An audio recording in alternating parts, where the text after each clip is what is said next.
আসসালামু আলাইকুম, কি অবস্থা সবার? সবাইকে আবারও ওয়েলকাম জানাচ্ছি আমাদের আজকে নতুন আরো একটা ক্লাসে। ওকে, সবাই জয়েন হচ্ছে, প্রত্যেকে আসুক। আমরা হচ্ছে খুবই গুছানো একটা চ্যাপ্টার, মানে চ্যাপ্টারটা খুবই সুন্দর, বাট আমি খুব সুন্দর করে আরো গুছিয়ে দিব। তোমাদের এই চ্যাপ্টার থেকে একটা কোয়েশ্চেন অ্যান্সার করা একদম ইজি। খুব বেশি কোয়েশ্চেন এই চ্যাপ্টার থেকে আসে নাই, তো যতগুলো আসছে সেগুলো হচ্ছে আমরা এই ক্লাস থেকে সলভ করে ফেলবো আজকের ক্লাসে। আচ্ছা, সজীব হাসান কমেন্ট করছে হচ্ছে আগে কখনো এই ক্লাসটা মানে এই চ্যাপ্টারটা পড়ে না, আজকের ক্লাস। এই চ্যাপ্টারে আজকের ক্লাসটা যদি করো তুমি, আমার মনে হয় না থিওরি ক্লাসের আর কোনো প্রয়োজন আছে, কারণ চ্যাপ্টারটা খুবই ছোট, কয়েকটা জিনিস শুধু পড়লেই তোমাদের চ্যাপ্টার থেকে একদম কমপ্লিট হয়ে যায়। এবং ক্লাসে জাস্ট 3 থেকে 4টা টপিক বলে দিব, এই টপিকগুলো আরেকবার রিভাইজ করবা। রিভাইজ করার জন্য যা নোট প্রয়োজন আছে সেগুলো কিন্তু আমরা দিয়ে দিব। তো দিয়ে দেওয়ার পর তোমাদের আশা করি এর বাইরে আর কোনো কিছু পড়ার প্রয়োজন নাই। তোমাদের অলরেডি আজকে 5ম ক্লাস চলমান। এই 5টা ক্লাস তুমি থিওরি ক্লাসে মনে হয় না খুব একটা প্রয়োজন আছে, বাট থিওরি ক্লাস তো অবশ্যই করবা। তারপর ধরো আমি এই যে বই দেখো, আমি তোমাদের জন্য গতকালকে এই নতুন বই কিন্তু নিয়ে আসছি কিনে, আমার কাছে নতুন এডিশনটা ছিল না, তো গতকালকে এই নতুন বই নিয়ে আসছি। অলরেডি দেখো এই যে দাগানো শুরু করে দিছে। হ্যাঁ, তো এই যে কিন্তু অলরেডি আমি বই দাগানো শুরু করে দিলাম। তোমরা দেখো, নরমালি আমি যদি একটু খেয়াল করাই, এই যে মাত্র দুইটা পেজ থেকে কয়টা দাগ আছে? 3-4টা দাগ আছে মাত্র। এই দেখো মানে এই পেজগুলোতে অল্প অল্প দাগ। নরমালি তোমরা যখন একটা দাগানো বই দেখো, খেয়াল করে দেখবা ওই বইগুলাতে মানে তোমার দাগের জন্য আসলে তোমরা আসলে কিছু দেখতেও পাও না, প্রতিটা লাইনে দাগ দাগ দাগ। বাট আদৌ কি দাগ দেওয়া থাকে? শুনো, তোমাকে যদি আমি প্রত্যেকটা লাইন এভাবে দাগায় দিই, তাহলে তো তোমার আসলে দাগানো বইয়ের কোনো প্রয়োজন নাই, তুমি তো নর্মাল বইটাই পড়তে পারতেছো। বাট এক্স্যাক্টলি দাগানো বইটা কেন প্রয়োজন? দাগানো বইটা সেজন্য প্রয়োজন যাতে আমরা টিচার যারা আছে আমরা কি করি, যে লাস্ট কয়েক বছর 8 থেকে 10 বছরের কোয়েশ্চেন গুলো আগে দেখি, ওগুলো অ্যানালাইসিস করি। তারপর হচ্ছে আমাদের একটা এখানে মানে অনেকটা অ্যানালাইসিস করার পর আমরা আইডিয়া করতে পারি যে এই জায়গাগুলো যদি স্টুডেন্টটা পড়ে তাহলে নিশ্চিত সে কমন পাবে। এবং এগুলো আসলে বলা যায়, আমরা বিগত দিনেও সেম জিনিসটা করে আসছি। তোমাদেরকে আরো কয়েকটা জিনিস দেখাই। তোমরা এটা হচ্ছে কি আমাদের কৃষিগুচ্ছ যখন পরীক্ষা ছিল এবারের, তো এই কৃষিগুচ্ছ পরীক্ষার সময় এই সাজেশনটা ছিল। এটা হচ্ছে পরীক্ষার আগের রাতে আমি দিলাম আর কি এই সাজেশনটা, আমাদের অসমিয়ামের সম্পূর্ণ টিম মিলে একটা সাজেশন করলাম। এখানে কয়টা পেজ? টোটাল 20টা পেজের একটা সাজেশন ছিল, মানে 10 পাতা 20টা পেজ। এবং এই 20টা পেজের সাজেশন থেকে তুমি চিন্তা করতে পারবা না 26টা কোয়েশ্চেন কমন আসছে শুধুমাত্র আগের রাত থেকে। তো এইভাবে হচ্ছে জিনিসগুলো অ্যানালাইসিস করতে হয়। তার মানে এই না আমি তোমাকে ফুল বইটা দাগায় দিয়ে দিব। এই যে দেখো কত সুন্দর সাজেশন, এটাও কিন্তু তোমাদেরকে দিচ্ছি ছবি তুলে তুলে আস্তে ধীরে। এটা কৃষির জন্য ছিল, বাট সবার জন্য কিন্তু উপকারী, তো এগুলো কিন্তু আমরা দিচ্ছি। এখন কথা হচ্ছে সাজেশন জিনিসটা আসলে কি, বা বই দাগানোটা জিনিসটা কি? তোমাকে বিভিন্ন জায়গায় দেখবা একদম লাইন দাগাইতে দাগাইতে একদম কি করে পাগল বানায় ফেলে, বাট এইটা না। তুমি দেখো আমি শুরু করলাম, একটা চ্যাপ্টার প্রায় কমপ্লিট, এই দেখো কত অল্প দাগ, তাই না? দেখতেই কত সুন্দর লাগতেছে, তাই না? দেখো এই যে কত অল্প অল্প দাগ দেও, খুব বেশি দাগ কিন্তু নাই। তো এইভাবেই দাগাচ্ছি, প্রত্যেকটা চ্যাপ্টার কমপ্লিট হবে। কমপ্লিট হওয়ার পর আমি সেটা ছবি তুলে তোমাদেরকে ফেসবুক পেজ বলো, আমাদের টেলিগ্রাম গ্রুপ বলো, বা জাবি ডি ইউনিটের যে তোমার একটা পাবলিক গ্রুপ আছে, সেখানে কিন্তু আমি তোমাদের দিয়ে দিব, বুঝছো? তো এইভাবেই আমাদের কাজগুলো চলতেছে। তো একটা ধামাকা অ্যানাউন্সমেন্ট হচ্ছে, মেইনলি জাবি ডি ইউনিটের নেতৃত্বটা আমি দিচ্ছি আমাদের অসমিয়াম টিম থেকে। তো যেহেতু আমার ইতে হচ্ছে কি জাবি ডিটা আমাদের চলতেছে, পাশাপাশি আরো টিম মেম্বার আছে, বাট রিসেন্টলি ক্লাসগুলো আমারই পাচ্ছ, বাকিদের গুলো পাবা। তো পাশাপাশি হচ্ছে তোমাদের জাবি এ ইউনিটের জন্য আমরা ফ্রি প্রোগ্রাম শুরু করতেছি, হয়তোবা 1-2 দিনের মধ্যেই ক্লাসগুলো শুরু হয়ে যাবে। তো সেখানে কি কি আছে? কেমিস্ট্রি আছে, ফিজিক্স আছে, ম্যাথ আছে। ফিজিক্স ম্যাথ সবগুলো ক্লাসই হবে, তো ওগুলো ইনশাল্লাহ শুরু হয়ে যাবে, বুঝছো সবাই? তো এটা হচ্ছে অ্যানাউন্সমেন্ট যে শুধুমাত্র জাবি ডি না, এ ইউনিটের জন্য আমাদের কার্যক্রম অলরেডি শুরু হয়ে যাচ্ছে ফ্রি প্রোগ্রামে, বুঝছো সবাই? তো এই হচ্ছে মোটামুটি অ্যানাউন্সমেন্ট, ঠিক আছে? আর অনেকে চাচ্ছিল যে ভাইয়া পেইড কোর্স আছে কিনা, না আমাদের এখনো পেইড কোর্স আসে নাই। প্রথমত হচ্ছে কি, তুমি ধরো একটা বিয়ে বাড়িতে গেলা, বিয়ে বাড়িতে গেলে প্রথমে শুরুতে কি হয়, বা তুমি একটা অনুষ্ঠানে গেলা, শুরুতে তোমাকে কি দেয়? অ্যাপেটাইজার দেয়। মানে কি, তোমাকে আসলে শুরুর যে জিনিস সেটা হচ্ছে কোয়েশ্চেন ব্যাংক। প্রথমত তুমি কোয়েশ্চেন ব্যাংকটা দেখবা, কি কি জিনিস আসে। কোয়েশ্চেন ব্যাংকটা দেখার পরে তুমি হচ্ছে কি বুঝতে পারবা যে আমি যে জাহাঙ্গীরনগর ডি ইউনিটের জন্য প্রিপারেশন নিব, সেখানে আসলে আমার কোন ধরনের কোয়েশ্চেন আসতে পারে, বা কোন ধাঁচের কোয়েশ্চেন আসতে পারে, বা এখানে কোন টাইপ গুলা থেকে জাবি ডি ইউনিট বেশি তোমার কি করে গুরুত্ব দেয়। সেই জিনিসগুলো তুমি কখন বুঝবা? যখন তুমি একটা কোয়েশ্চেন ব্যাংক অ্যানালাইসিস করবা। তার পরবর্তীতে তোমার আসলে একটা পূর্ণাঙ্গ প্রস্তুতি নিতে হবে। তো আমি এটা বলতেছি না তুমি শুধু প্রশ্ন ব্যাংক পরে চান্স পেয়ে চলে আসবে, সেটা না। বাট প্রশ্ন ব্যাংকটা আসলে তোমার ধারণা রাখতে হবে। তোমার যে প্রশ্নকর্তা সে হচ্ছে কি তোমার এখানে এন্টি, তাই না? তো তোমার আসলে এইটুক মাথায় অন্তত জিনিসটা সেট থাকতে হবে, সে আমার বিরুদ্ধে কি কি ফাঁদগুলা ফেলতে পারে বা কি কি জিনিসগুলো রাখতেছে। তুমি যখন সেগুলো জানতে পারবা তখন কিন্তু তোমার মতো তুমি একটা অ্যাটাক কিন্তু দিতে পারবা। সো সেই অ্যাটাকটা দেওয়ার জন্য তোমার প্রথম কাজ হচ্ছে কি এখানে কোয়েশ্চেন ব্যাংক অ্যানালাইসিস করা, এবং যেটা আমরা সবসময় করি, আগে কোয়েশ্চেন ব্যাংক অ্যানালাইসিস, তারপর পূর্ণাঙ্গ প্রস্তুতি, ঠিক আছে? তারপর আবার কি করি, লাস্টে গিয়ে আবার কোয়েশ্চেন ব্যাংক অ্যানালাইসিস করি। মানে কি কোয়েশ্চেন ব্যাংকের উপর আমরা বেশি গুরুত্ব দিই। বুঝছো সবাই? আচ্ছা না, আচ্ছা আমাদের ক্লাস শুধুমাত্র আমি একা করাই না, যেহেতু যাবি দিতে হচ্ছে কি বায়োলজি এন্ড কেমিস্ট্রি বেশি, তো নরমালি অসমিয়ামের বায়োলজি ইনস্ট্রাক্টর আমি, কেমিস্ট্রির আংশিক অংশ আমি দেখি, কেমিস্ট্রির বাকি ক্লাসগুলো তোমাদের শাওন ভাই নিবে। তো এই জন্য হচ্ছে কি বায়োলজিটা যেহেতু বেশি যাবি দিতে, বলতে গেলে প্রায় 50%ই বায়োলজি, অর্ধেকই বায়োলজি, এই জন্য হচ্ছে কি আমাকে দেখতে পাচ্ছ। বাট এই ইউনিটের প্রোগ্রামগুলোতে আমাকে কম পাবা, সেখানে আমি হয়তো বা বেশি থাকবো না। আমাদের প্রত্যেকটা জন আলাদা আলাদা টিচার আছে, আমাদের ম্যাথের 2 জন, ফিজিক্সের 1 জন, কেমিস্ট্রি 2 জন, বায়োলজি 1 জন, ইংরেজি 1 জন। তো প্রত্যেকটা সাবজেক্টের জন্য কিন্তু আমাদের প্রতিষ্ঠানে টিচার আছে। এনিওয়ে, তো আজকে আমরা শুরু করব হচ্ছে কি জীব প্রযুক্তি চ্যাপ্টারটা। এই চ্যাপ্টারটা সবচেয়ে সহজ। আমি যদি বলি বোটানির সবচেয়ে সহজ চ্যাপ্টার কোনটা, এটা। আর বোটানির সবচেয়ে কঠিন চ্যাপ্টার কোনটা, উদ্ভিদ সারিতত্ত্ব। বাট কঠিন চ্যাপ্টারটা আমরা আগামীকালকে পড়বো, ঠিক আছে?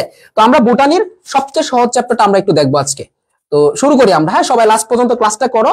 আরেকটা অ্যানাউন্সমেন্ট আছে, তোমাদের গিফট অ্যানাউন্সমেন্ট, যেটা একটু আগে আমাদের অ্যাডমিন পেজ থেকে দিয়েছে, তো সেটা আমরা কথা বলবো। ওকে, তো আগে আমরা কিছু কোয়েশ্চেন সলভ করি। আচ্ছা, প্রথম কোয়েশ্চেনটা আসছে কোত্থেকে, টিস্যু কালচার থেকে। আচ্ছা দেখো, টিস্যু কালচার প্রক্রিয়া এটা কিন্তু 2 বার আসছে, বাবারে 2 বার, 23-24 আসছে, 22-23 কিন্তু আসছে। তাহলে টিস্যু কালচার প্রক্রিয়ায় উৎপাদিত চারাকে কি বলা হয়? তার মানে কি এখানে কথা বলছে কি উৎপাদিত চারা। তো অনেকে কি করবে, প্রশ্নটা ভালো করে দেখবে না, না দেখে দাগে আসবে কি এক্সপ্লান্ট, বাট ভুল উত্তর। মনে রাখবা, টিস্যু কালচার প্রক্রিয়ায় উৎপাদিত চারাকে বলা হচ্ছে কি মূলত অনুচারা। মানে কি অনেক ক্ষুদ্র ক্ষুদ্র চারা হয়, তাই না? টিস্যু কালচার এমন একটা প্রক্রিয়া যেখানে একটা উদ্ভিদের, যেখানে কি করে একটা উদ্ভিদের ছোট্ট একটা টিস্যু নিবে, নিয়ে সেখান থেকে হাজার হাজার চারা উৎপাদন করবে, এবং এই হাজার হাজার চারাগুলোকে বলা হয় কি ক্ষুদ্র চারা বা অনুচারা, যেটাকে ইংরেজিতে বলা হয় কি প্লান্টলেট। ইংরেজিতে কি বলা হচ্ছে, প্লান্টলেট। তো যাবিতে আমি আবারও বলতেছি, কোনো কিছুর বাংলা নামের পাশাপাশি যেগুলো বইয়ে দেওয়া থাকে যে এটা ইংরেজি নামটা কি, সেটা কিন্তু তোমাকে জানতে হবে। তাহলে অনুচারা মানে কি প্লান্টলেট, তো মনে রাখবা কি প্লান্টলেট। তাহলে টিস্যু কালচার প্রক্রিয়ায় উৎপাদিত চারাকে কি বলতেছে, প্লান্টলেট, অথবা যদি বাংলায় আসে তাহলে কি অনুচারা। এখন এখানে তোমার আরো একটা জিনিস আছে, সেটা কি এক্সপ্লান্ট। তো এক্সপ্লান্ট জিনিসটা কি, এক্সপ্লান্ট জিনিসটা হচ্ছে, আমি আবার বলতেছি, এটা কি বলছে, এক্সপ্লান্ট। তো এটা খুব সুন্দর করে মনে রাখতে পারো, তোমার জীবন থেকে যে চলে যাবে, সে কি অলরেডি এক্স হয়ে গেছে, মানে কি সে তোমার জীবন থেকে চলে গেছে অলরেডি, তার মানে সে তোমার এক্স। প্লান্ট মানে কি উদ্ভিদ, তাহলে উদ্ভিদ থেকে যে অংশটাকে বিচ্যুত করা হয়, তাহলে উদ্ভিদ থেকে যে অংশটা কি করা হয়, বিচ্যুত করা হয় বা আলাদা করে ফেলা হয়, সেটা হচ্ছে কি এক্সপ্লান্ট। তাহলে বিচ্যুত কোত্থেকে করা হচ্ছে, মাতৃ উদ্ভিদ থেকে। কোন উদ্ভিদ থেকে, মাতৃ উদ্ভিদ থেকে। তার মানে কোন একটা উদ্ভিদ থেকে একটু বিভাজনক্ষম টিস্যু নিয়ে সেটাকে টিস্যু কালচার করা হয়, তাহলে একটু অংশ যে নিয়ে যাওয়া হলো সেটাকে বলা হচ্ছে কি এক্সপ্লান্ট। তাহলে আলটিমেটলি এখানে এক্সপ্লান্ট থেকে সৃষ্টি হচ্ছে কি তোমার এখানে প্লান্টলেট। তাহলে মেইনলি তোমার কি হচ্ছে, এখানে মেইন প্রক্রিয়া হচ্ছে কি টিস্যু কালচার, এক্সপ্লান্ট থেকে কি হচ্ছে, প্লান্টলেট হচ্ছে। এটা হচ্ছে কি টিস্যু কালচারের মেইন প্রক্রিয়াটা, বুঝছো? এবং টিস্যু কালচার যদি বলা হয় কি টিস্যু কালচারের ধাপ কয়টি, এটা অনেক বেশি আসে। টিস্যু কালচারের ধাপ কয়টি বলো, কে পারবা? হ্যাঁ, স্লাইড দিয়ে দিব। টিস্যু কালচারের ধাপ কয়টি বলো, টিস্যু কালচারের ধাপ কয়টি? এই কেউ উত্তর পারো না এটা? টিস্যু কালচারের ধাপ কয়টি? Good, Rafia Tahsin, good. কয়টি ধাপ? 8টি ধাপ। তাহলে টিস্যু কালচার ধাপ কয়টি? 8টি আসে। এবং টিস্যু কালচার কে আবিষ্কার করেছিলেন? হ্যাবারল্যান্ড। টিস্যু কালচারে আরো কিছু জিনিসের নাম আছে, আমি কিন্তু টাইপটা সম্পূর্ণ কভার করে দিচ্ছি। টিস্যু কালচারে আরো কিছু নাম আছে, যেমন এখানে ক্যালাস কালচার বলা হয়, এটাকে মাইক্রো প্রোপাগেশন বলা হয়, এটাকে ইনভিট্রো কালচার বলা হয়, এটাকে তোমার কক্ষ মুকুল কালচার বলা হয়, ভ্রূণ কালচার বলা হয়, পরাগধানী কালচার বলা হয়। অনেকগুলো নাম কিন্তু টিস্যু কালচারে আছে, বুঝছো? আচ্ছা, টিস্যু কালচারে আবাদ মাধ্যমে পিএইচটা অনেক সময় আছে। আমি একটু প্রত্যেকটা ইনফরমেশন বলতেছি, কেন বলতেছি, তোমরা একটু হয়তো টাইম লাগবে বেশি, বাট এগুলা থেকেও যদি কোশ্চেন আসে তাহলে যাতে ভাইয়া তোমার আসলে মিস না হয়। তো আমি যদি তোমাকে একটা কোশ্চেন সলভ করে ছেড়ে দিতাম যে টিস্যু কালচার প্রক্রিয়া উৎপাদিত চারাকে কি বলে, প্লান্টলেট, তাহলে আলটিমেটলি তোমার এখানে ক্লাস করার কোনো দরকার ছিল না, তুমি নিজে নিজে এগুলো সলভ করতে পারতা। তো আমি কেন বলতেছি, কারণ যাতে তোমার এখানে এই টপিকটার মধ্য থেকে আরো কোনো যদি কোয়েশ্চেন আসে তাহলে যাতে সেটা অ্যান্সার করতে পারো। আবাদ মাধ্যমের পিএইচ কত 5.5 থেকে 5.8 এবং টিস্যু কালচার যে আবাদ মাধ্যমটাকে এটাকে তোমার অনেকটা জমাট বাঁধায় রাখে কে, এটা হচ্ছে কি এগার মাধ্যমে। এগারের মাধ্যমে কি করা হয়, আবাদ মাধ্যমটাকে কি করা হয়, তোমার জমাট বেঁধে রাখা হয়। বুঝছো সবাই? গুড। তাহলে আমাদের টিস্যু কালচার থেকে কোনো কোয়েশ্চেন আসলে নিঃসন্দেহে তুমি মানে এটা পারবা ইনশাল্লাহ। ওকে, আমরা নেক্সট কোয়েশ্চনে যাই। উদ্ভিদের কোন টিস্যুতে রোগ জীবাণু থাকে না, এটা বলতে পারবা? উদ্ভিদের কোন টিস্যুতে কোনো রোগ জীবাণু থাকে না? ওকে, তো উদ্ভিদের মেরিস্টেম টিস্যুতে রোগ জীবাণু থাকে না। এখন এই মেরিস্টেম টিস্যুটা আসলে কোথায় থাকে বলো? এই মেরিস্টেম টিস্যুটা এক্স্যাক্টলি কোথায় থাকতেছে? আচ্ছা, নরমালি উদ্ভিদের শীর্ষ মুকুল অর্থাৎ উদ্ভিদের অগ্রভাগে, একদম অগ্রভাগে। তাহলে উদ্ভিদের অগ্রভাগে বা যেটাকে বলতেছি কি আমরা শীর্ষ মুকুল, উদ্ভিদের শীর্ষ মুকুল। তাহলে উদ্ভিদের শীর্ষ মুকুলে কিন্তু কি কি থাকে, মানে এগুলো হচ্ছে কি একদম নতুন যে তোমার টিস্যুগুলা সৃষ্টি হয়। তাহলে উদ্ভিদের শীর্ষ মুকুলে একদম নতুন নতুন টিস্যুগুলা সৃষ্টি হয় এবং এই টিস্যুগুলা কিন্তু প্রচন্ড পরিমাণে বিভাজন কম, মানে অল্প সময়ের মধ্যে প্রচুর বিভাজিত হচ্ছে। তাহলে এটা কি হচ্ছে, শীর্ষ মুকুলটা কি হচ্ছে, এটা অল্প সময়ে বিভাজন হয়। তাহলে কি হয়, অল্প সময়ে বিভাজন হয়। এগুলো খুব অল্প সময়ের মধ্যেই বারবার মানে গণহারে বিভাজন হইতে থাকে এবং যার ফলে তোমার এখানে কোন ধরনের রোগ জীবাণু এসে যে স্টে করবে বা রোগ জীবাণু এসে যে এখানে তার বৃদ্ধিটা করবে সেটা সময় আসলে পায় না। বুঝছো? এবং এখানে কিছু রোগ প্রতিরোধী বিষয় থাকে। এই জন্য হচ্ছে কি মূলত তোমার কি হয় না, এই মেরিস্টেম কালচারে মূলত কোনো রোগ জীবাণু থাকে না। এত বেশি আসছে এই কোশ্চেনটা বিভিন্ন বিশ্ববিদ্যালয়ে যে তোমার কোন টিস্যু কালচার কি রোগ জীবাণু হয় না, সেটা কি মেরিস্টেম কালচার। বুঝছো? মেরিস্টেম কালচারে কি হয় না, কোন ধরনের রোগ জীবাণু কি হয় না এখানে। বুঝছো সবাই? ওকে, তাহলে কেন হয় না সেটা বলে দিলাম। বুঝছো সবাই? ওকে, নেক্সট কোয়েশ্চেন, থার্ড কোয়েশ্চেন আসো। কোনটির পরস্পরে মিলন সৃষ্ট উদ্ভিদকে সাইব্রিড বলে? সাইব্রিড। কোনটির পরস্পরে মিলনকে কি বলা হচ্ছে, সাইব্রিড বলা হচ্ছে। আচ্ছা, সাইব্রিড মানে কি জানো? প্রোটোপ্লাস্টের মিলন। সাইব্রিড মানে কি মূলত? প্রোটোপ্লাস্টের মিলন, প্রোটোপ্লাস্ট। তাহলে প্রোটোপ্লাস্টের মধ্যে কি থাকে জানো? সাইটোপ্লাজম। তাহলে প্রত্যেকটা কোষে তো কি থাকে, সাইটোপ্লাজম থাকে। তাহলে এখন বলতে পারো ভাইয়া অন্যান্য কোষের সাইটোপ্লাজম কেন মিলতেছে না? তাহলে প্রোটোপ্লাস্ট জিনিসটা কি এটাও তো তোমাদের জানতে হবে, তাই না? এই প্রোটোপ্লাস্ট জিনিসটা কি? প্রোটোপ্লাস্ট জিনিসটা হচ্ছে উদ্ভিদের এমন এক ধরনের কোষ যাতে কি থাকে না, এমন এক ধরনের কোষ যাতে কি থাকে না, কোনো ধরনের কোষ প্রাচীর থাকে না, যাতে কোনো ধরনের কোষ প্রাচীর কি করে না, থাকে না। তাহলে প্রোটোপ্লাস্ট হচ্ছে এমন এক ধরনের কোষ উদ্ভিদের যাতে কোনো প্রকার কোষ প্রাচীর থাকে না। এখন সেখানে যদি কোনো প্রকার কোষ প্রাচীর না থাকে তখন তোমার কি করা হয়, দুইটা কোষকে একত্রে করা হয়, যার ফলে কি হয়, এখানে সাইটোপ্লাজমের একটা মিলন হয় এবং সাইটোপ্লাজমের মিলন হয় বিধায় এটাকে কি বলা হচ্ছে, সাইব্রিড বলা হচ্ছে। কি বলা হচ্ছে? সাইটোপ্লাজমের মিলন। তাহলে অপশনে যদি কোথাও থাকে যে প্রোটোপ্লাস্টের মিলন, যদি বলা হয় কি প্রোটোপ্লাস্টের মিলন, তাহলে তুমি কি বলতে পারবা, এখানে বলতে পারবা কি এটা সাইব্রিড। তাহলে প্রোটোপ্লাস্টের মিলন অথবা সাইটোপ্লাজমের মিলন। বুঝছো? তো প্রোটোপ্লাস্টের মিলন আসলেও কিন্তু এটা উত্তরটা হবে, মনে থাকবে। আচ্ছা, এখন আসো যদি বলা হয় কি ভাই সাইব্রিডের एग्जांपल কি, তাহলে মনে রাখবা আলু প্লাস টমেটো। আলু প্লাস টমেটো, এই আলু প্লাস টমেটো একত্রে মিলে কি গঠন করে, টমেটো। খুবই ইম্পর্টেন্ট, আলু প্লাস টমেটো এই একত্রে মিলে গঠন করতেছে হচ্ছে কি, টমেটো। এটা কিন্তু সাইব্রিডের একটা ইম্পর্টেন্ট एग्जांपल। সো তোমরা সবাই মনে রাখবা যে আলু প্লাস টমেটো প্রোটোপ্লাস্টের ফিউশন হয়ে কি গঠন করতেছে, এখানে সাইব্রিড গঠন করতেছে।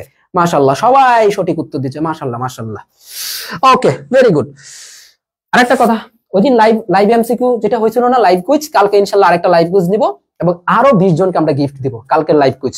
মনে থাকবে সবাই, আমি অ্যানাউন্সমেন্টটা দিয়ে দিলাম। যারা আছো কালকে প্রবাবলি সকাল 10:30 বা 11টায়, আমি টাইমটা জানাই দিব, 10:30 অথবা 11টায় আমরা আবার একটা লাইভ কুইজ নিব যেখানে তোমরা কম্পিটিশন করবা এবং আমি তোমাদেরকে আমাদের অসমিয়াম থেকে তোমাদেরকে গিফট দেওয়া হবে। কিন্তু গতদিন মোটামুটি 20 জনই গিফট পাইছে কিন্তু, বুঝছো?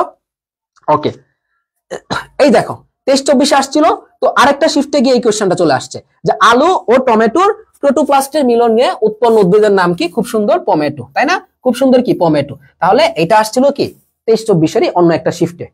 ক্লিয়ার সবাই? কি কি চ্যাপ্টার সেটা আমি জানাই দিব ক্লাসের পরে, আমি তোমাদেরকে একটা জানাই দিব। আমি এখন সিলেক্ট করি নাই কি কি চ্যাপ্টার, স্লাইডও বানানো হয় নাই। আচ্ছা, এরপর দেখো কোন জিনটি উদ্ভিদে কীট পতঙ্গ প্রতিরোধী বৈশিষ্ট্য প্রদানের জন্য ব্যবহৃত হয়? সিএসপিবি, এটি NSXi নিফ বিটি, এটা একটু বলো, এটা আমি ব্যাখ্যা দিব ডিটেইলে, এটা বলো সবাই। আচ্ছা, তাহলে এখানে সিএসপিবি কে, সিটা হচ্ছে কি কর্ন, তাহলে সিএসপিবি যেটা মানে সিএসপিবি যেটা আছে সেটা কি করা হয়, তোমার ভুট্টা, সাধারণত ভুট্টা উদ্ভিদগুলা যাতে তোমার খরা প্রতিরোধ করতে পারে, খরা অঞ্চল আছে না, সেই খরা অঞ্চল যাতে প্রতিরোধ করতে পারে এই জন্য কি করা হয়, এটাকে ব্যবহার করা হয়। তাহলে সিএসপিবি কেন, এটা হচ্ছে কি, যদি কোয়েশ্চেন আসে এটা ভুট্টাকে খরা প্রতিরোধী করে, এটা কি করে, ভুট্টাকে খরা প্রতিরোধী করবে। খরা বুঝো তো, যখন অতিরিক্ত সেই চৈত্র মাসে অনেক গরম থাকে না, চৈত্র মাসে কিন্তু অনেক গরম থাকে, তো ওই সময়টাতে কি হয়, দেখবা মাটি অনেক ফেটে যায়, তো ওই জায়গাগুলোতে কিন্তু ফসল হয় না মূলত। তাহলে এমন একটা ভুট্টা আবিষ্কার করা হয়েছে যেটা কিনা তোমার এই খরা প্রতিরোধক হতে পারে, এটা হচ্ছে কি সিএসপি বি, বুঝছো সবাই। আচ্ছা, তারপর আসো এটি NSXi, এটা কি করা হয়, লবণাক্ত সহিষ্ণু পিনাট, লবণাক্ত সহিষ্ণু পিনাট, লবণাক্ত সহিষ্ণু পিনাট। তাহলে পিনাট তো চিনো, পিনাট, তো পিনাট কি করা হয়, আমাদের একটা কোশ্চেন আসে যে নিচের কোনটি লবণাক্ত উদ্ভিদ, লবণাক্ত সহিষ্ণু উদ্ভিদ, সেটা হচ্ছে কি পিনাট, এবং এটা কি করা হয়, তোমার জেনেটিক ইঞ্জিনিয়ারিং এর মাধ্যমে তৈরি করা হয়। তাহলে এই যে লবণাক্ত সহিষ্ণু পিনাট, এটা তোমার তোমার কোনটির মাধ্যমে হয়, কোন জিনটার কারণে হয়, এটি NSXi, বুঝছো। আচ্ছা, তারপর নিফ জিন, নিফ জিন, নিফ জিন তো সবাই চিনো, এটা কোথায় থাকে বলো, নাইট্রোজেন, নিফজিন মানে কি, নাইট্রোজেন সংবহন। বিটি, এটা হচ্ছে কি তোমার মূলত কীট পতঙ্গ প্রতিরোধী, কীট পতঙ্গ প্রতিরোধী, বুঝছো। তাহলে কীট পতঙ্গ প্রতিরোধী মানে কি, আমাদের বিটি বা ব্যাসিলাস থুরিঙ্গিজিয়েন্সিস, এরকম একটা নাম, নামটা আমি উচ্চারণ করতে পারি না, থুরিঙ্গিজিয়েন্সিস এরকম কিছু একটা হবে, বুঝছো সবাই। তাহলে এটা হচ্ছে কি অ্যান্সার।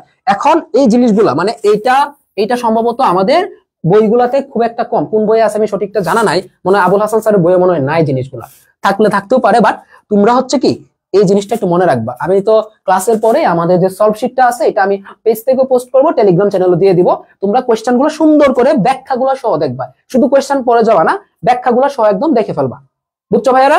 আচ্ছা, পরে আসো আমরা দেখি কোনটি আলাদা, এটা টেস্ট অফ বিষয় কোশ্চেন। আচ্ছা, এটা মূলত কি জেনেটিক ইঞ্জিনিয়ারিং, এটা মূলত কি জেনেটিক ইঞ্জিনিয়ারিং এর বিভিন্ন নাম, জেনেটিক ইঞ্জিনিয়ারিং, জেনেটিক ইঞ্জিনিয়ারিং এর বিভিন্ন নাম, একটু উত্তর করো তো, যে জেনেটিক ইঞ্জিনিয়ারিং এর কয়েকটা নাম দেওয়া আছে, একটা হচ্ছে কি genetically modified organism, genetically modern organism, genetically engineered organism, transgenic organism. তো তোমরা একটু বলো তো দেখি উত্তরটা কি হতে পারে, সবাই একটু কমেন্ট করে ফেলো, সবাই একটু কমেন্ট করে ফেলি, মাশাআল্লাহ। তো সবাই হচ্ছে, তাহলে এখানে কি হবে, জেনেটিক্যালি মডিফাইড অর্গানিজম, জিএমও। তাহলে জেনেটিক ইঞ্জিনিয়ারিং এর ফলে, মানে তুমি একটা উদ্ভিদে যখন জেনেটিক ইঞ্জিনিয়ারিং করা হবে বা একটা জীবের মধ্যে জেনেটিক ইঞ্জিনিয়ারিংটা করার পরে তোমার যে নতুন উদ্ভিদটা উৎপন্ন হবে বা নতুন যে জীবটা উৎপন্ন হবে সেটাকে বলা হয় কি জেনেটিক্যালি মডিফাইড অর্গানিজম, মানে মডিফাই করছো তুমি এটাকে। জেনেটিক্যালি মডার্ন অর্গানিজম এটা হবে না, জেনেটিক্যালি মডার্ন অর্গানিজম হবে না, জেনেটিক্যালি ইঞ্জিনিয়ার্ড অর্গানিজম, মানে জেনেটিক ইঞ্জিনিয়ারিং মাধ্যমে তুমি এই অর্গানিজমটা তৈরি করছো। অথবা কি ট্রান্সজেনিক অর্গানিজম, তাহলে ট্রান্সজেনিক মানে কি, ট্রান্স মানে কি জানো, ট্রান্স মানে হচ্ছে কি এটা তোমার কি করা হয়েছে, মানে একটা জায়গা থেকে আরেকটাতে নেওয়া হয়েছে, মানে পরিবর্তন। ট্রান্স মানে কি পরিবর্তন, তাহলে ট্রান্স মানে কি পরিবর্তন, তাহলে তুমি জিনের পরিবর্তন করে জীবটাকে তৈরি করছো, এটাকে বলা হচ্ছে কি ট্রান্সজেনিক অর্গানিজম, বুঝছো সবাই। আচ্ছা, তাহলে এই জেনেটিক ইঞ্জিনিয়ারিং এর আরো একটা নাম আছে, এটার নাম কি রিকম্বিনেন্ট ডিএনএ টেকনোলজি। এটাও যদি কখনো আসে যে জেনেটিক ইঞ্জিনিয়ারিং এর অপর নাম কি রিকম্বিনেন্ট ডিএনএ টেকনোলজি, ক্লিয়ার সবাই। আচ্ছা, পরে আসো 7 নম্বর কোশ্চেন, পলিমারেজ চেইন রিঅ্যাকশনের ক্ষেত্রে কোনটি সঠিক নয়।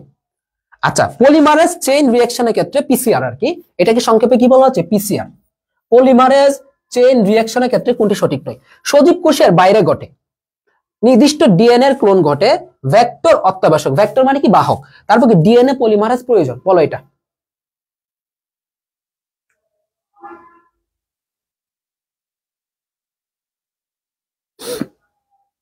আচ্ছা দেখো, পলিমারেজ চেইনের ক্ষেত্রে মূলত কি কি জিনিসগুলো ঘটে, মূলত এই পলিমারেজ চেইনটা হচ্ছে কি এক ধরনের ইনভিট্রো কালচার, এটা কি এক ধরনের ইনভিট্রো কালচার। তো আমরা এখন জানবো কি ইনভিট্রো কালচার জিনিসটা কি, ইনভিট্রো কালচার।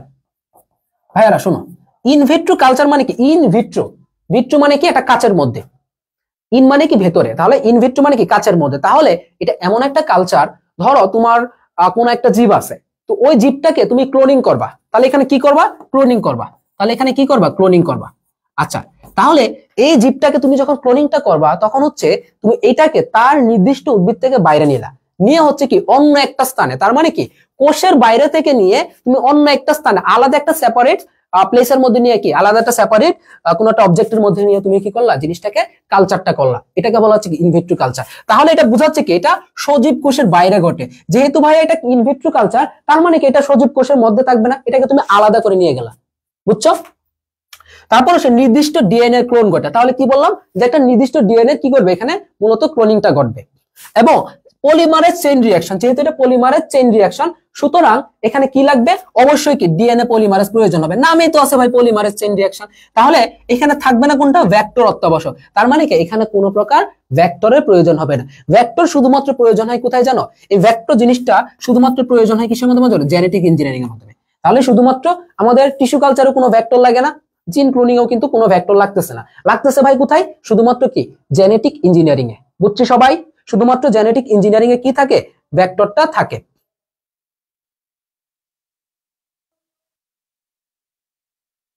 আচ্ছা,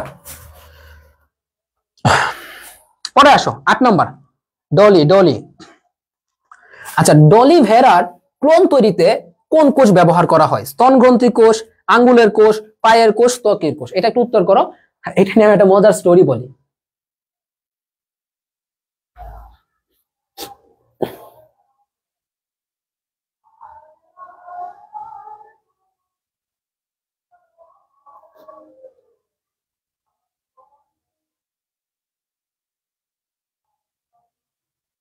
আচ্ছা, মজার কাহিনীটা হচ্ছে আমি যখন কলেজে পড়ি সেই 2018-19 সালে, তখন এই ডলির যে ভেড়াটা আছে না, আমি না কেন জানি তোমার এই ভেড়াটা মনে রাখতাম না।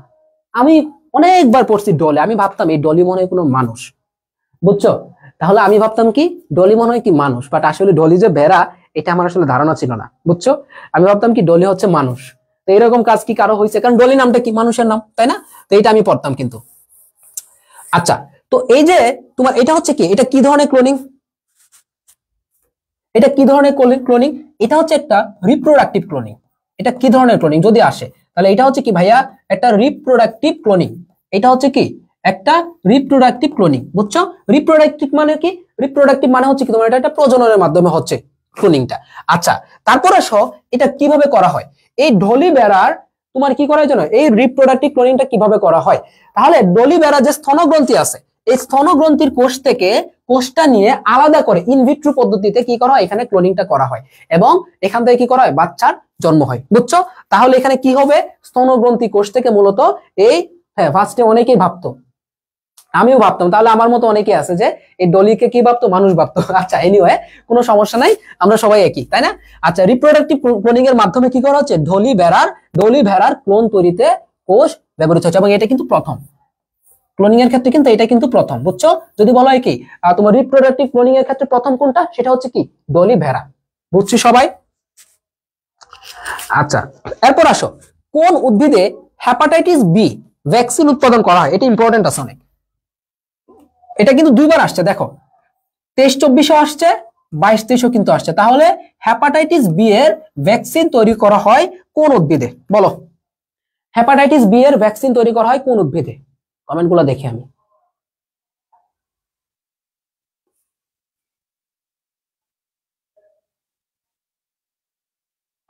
গুড, তাহলে উত্তর হচ্ছে কি সি। তার মানে কি তামাকের মধ্যে টিএমবি এর মাধ্যমে, তাহলে কি টিএমবি এর মাধ্যমে কি করা হচ্ছে তোমার এখানে রিপ্রোডাক্টিভ ক্লোনিংটা, সরি রিপ্রোডাক্টিভ ক্লোনিং না, মানে হেপাটাইটিস বি এর ভ্যাকসিনটা কিন্তু এখানে তৈরি করা হচ্ছে, বুঝছো।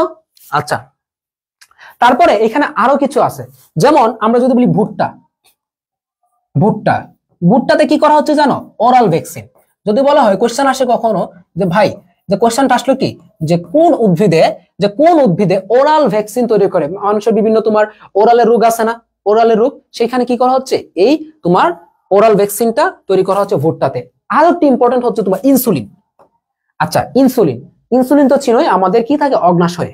তাহলে এই ইনসুলিনটা কিন্তু এই তোমার কি করা হচ্ছে, ইনসুলিনটাও কিন্তু আলাদাভাবে তৈরি করা হচ্ছে কিসের মাধ্যমে, তোমার কুসুম ফুলে। কুসুম ফুলের নাম শুনছো তোমরা, কুসুম ফুল।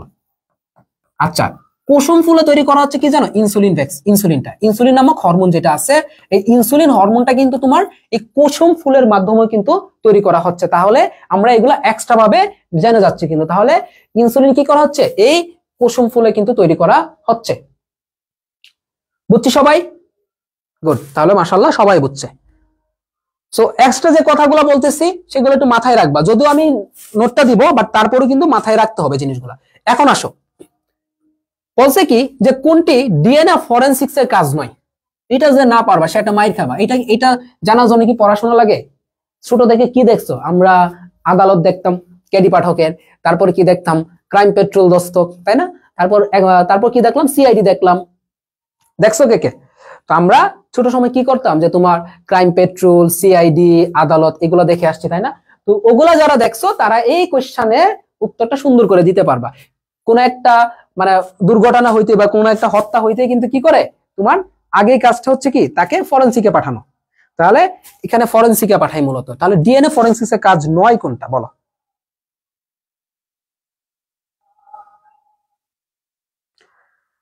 হ্যাঁ বলো ফেলো সবাই, দেখি কে কে পারো এটা। আচ্ছা, ক্লাসগুলো তোমাদের কি পরিমাণ উপকার হচ্ছে? 5টা ক্লাস তো চলে যাচ্ছে, এনজয় করতেছে কেমন বলো? ওকে, দেখো, অপরাধী শনাক্তকরণ। তাহলে অপরাধী শনাক্তকরণ এটা তো মাশাআল্লাহ আমরা জানি, কারণ আমরা যখন সিআইডি দেখি এগুলোতে দেখতে কি মনে হয়, যে কিছু একটা হইতেই ফরেনসিক্সে পাঠিয়ে দেয়। তার মানে অপরাধী শনাক্তকরণে কি করা হয়, এটা ইউজ করা হয়। সদর নির্ধারণ, তারপরে ধরো কিছু মুভি টুভি দেখি না, মুভির মধ্যে কি বলে যে কেউ যদি তার সন্তানকে অস্বীকার করে বা কেউ যদি তোমার আত্মীয় স্বজনকে অস্বীকার করে, তখন কি বলে, এই ওর ডিএনএ টেস্টটা করে দেখতো দেখি। মানে এরকম একটা আমরা বলি না প্রচলিত কথা, যে ডিএনএ টেস্ট। তার মানে কি, স্বজন নির্ধারণ করতে ব্যবহার করা হবে। এরপর আসো অজ্ঞাত ব্যক্তির পরিচয় নির্ধারণ। তাহলে অজ্ঞাত ব্যক্তি, কেউ যখন হারায় গেল তখন হচ্ছে কি, তাকে এই অজ্ঞাত ব্যক্তির কোন একটা অংশ নিল, সেটা চুল হোক বা চামড়া হোক বা যাই হোক না কেন, সেখান থেকে ডিএনএ টেস্ট করে কি করা হতে পারে, তার একটা, ধরো একটা অজ্ঞাত ব্যক্তি, তাই না? এখন কেউ এসে দাবি করলো যে এটা হচ্ছে আমার সন্তান, হারায় গেছিল ছোটবেলা, তখন কি করা হবে, ডিএনএ ফরেনসিক্স এর মাধ্যমে জিনিসটা নির্ধারণ করা হয়। তাহলে বাদ রইল কোনটা, জিএমও এর ঝুঁকি নিরূপণ। তাহলে এটা কি হবে না, উত্তর হবে না। তো ডি উত্তর দিচ্ছে অনেকেই। আমি কেউ রাগ করবো না, আমি কারো কমেন্ট কিন্তু পড়তেছি না এখন, কেউ রাগ করো না, বুঝছো? আমি কমেন্ট গুলো পড়তেছি না। তাহলে এই জিনিসগুলো কিন্তু আমরা খুব ইজিলি জানি, বুঝছো সবাই? একদম আমাদের পড়াও লাগে না জিনিসগুলো। আচ্ছা, পরের কোয়েশ্চেন 11তে আসো। আচ্ছা, উদ্ভিদের নাইট্রোজেন সংবন্ধনে কোন জিন প্রয়োগ করা হয়? তাহলে এটা কিন্তু ব্যাখ্যাটা আমি আগে দিয়ে আসছি, যে উদ্ভিদের নাইট্রোজেন সংবন্ধনে কোন জিনটা ব্যবহার করা হয়, এটা কি নিফ জিন। আচ্ছা, তারপর আসো লুসিফেরিনটা কোথায় থাকে, এটা ইম্পর্টেন্ট, যে লুসিফেরিনটা কোথায় থাকে ভাইয়া, লুসিফেরিনটা কোথায় থাকতেছে? এই লুসিফেরিন থাকে হচ্ছে জোনাকি পোকা। কোথায় থাকতেছে? জোনাকি পোকায়। তাহলে জোনাকি পোকায় কি থাকে, লুসিফেরিন। বলো তো দেখি, জোনাকি পোকায় কি থাকতেছে, লুসিফেরিন কিন্তু এখানে থাকতেছে। গুড, অনেকে উত্তর দিচ্ছে, সঠিক উত্তর, মাশাআল্লাহ। তাহলে জোনাকি পোকায় কি থাকতেছে, লুসিফেরিন। আচ্ছা, সিএসপিবি কি, এটা তো আমরা জানি অলরেডি, আগের কোশ্চেনে দেখে আসছি, ভুট্টাকে খরা প্রতিরোধী করা হয়, তাই না? এরপর কি এটিএনএসএক্সআই, এটাও কিন্তু আমরা দেখে আসছি কি, লবণাক্ত সহিষ্ণু পিনাট। ক্লিয়ার? গুড, জোনাকি পোকাতে থাকে, মাশাআল্লাহ। তাহলে পরের কোশ্চেন, ক্লোনের ক্ষেত্রে কোনটি সঠিক? আচ্ছা, যখন ক্লোনিং করা হয়, আমরা পড়ছি না জিন ক্লোনিং, তাহলে জিন ক্লোনিং এর ক্ষেত্রে নিচের কোনটা সঠিক হবে?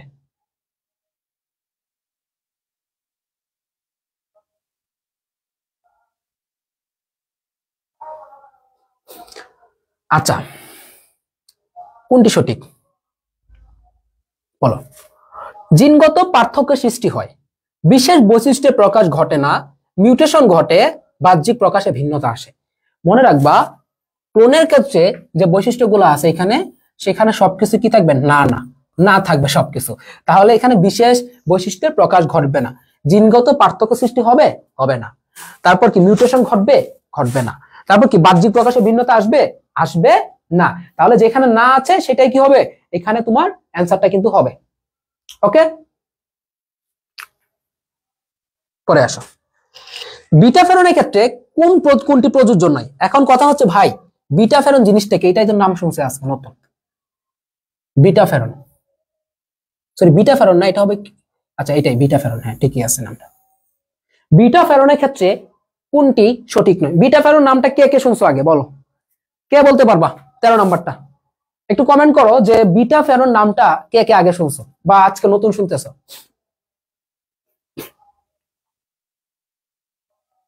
শুনি তো, আমি একটু কমেন্ট গুলো দেখি এখন।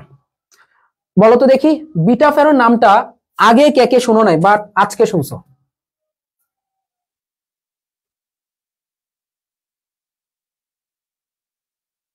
বলো, শুনো নাই কেউ? আচ্ছা, বিটা ফেরন জিনিসটা হচ্ছে কি, দেখো নাম না শুনলেও সমস্যা নাই, চিন্তা করো তো এই জীব প্রযুক্তি চ্যাপ্টারে কোন ওয়ার্ড মানে কোন টপিকটার পেছনে ফেরন কথাটা আছে? বলো, কোন টপিকটার পেছনে কি আছে এই যে ফেরন কথাটা আছে?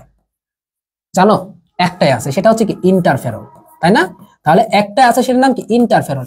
তাহলে এই বিটা ফেরন জিনিসটা হচ্ছে কি ইন্টারফেরনের বাণিজ্যিক নাম। তো আমরা বলতে পারি কি এটা হচ্ছে তোমার ইন্টারফেরনের বাণিজ্যিক নাম। ইন্টারফেরনের বাণিজ্যিক নাম হচ্ছে কি এই বিটা ফেরন। বুঝছি সবাই? ইন্টারফেরনের বাণিজ্যিক নামই হচ্ছে কি এই বিটা ফেরন। তারপরে আরো একটা বাণিজ্যিক নাম আছে ইনসুলিন। ইনসুলিন যখন প্রথমত বাণিজ্যিক ভাবে তৈরি হয় তখন এটাকে কি নামে বিক্রি করা হইতো?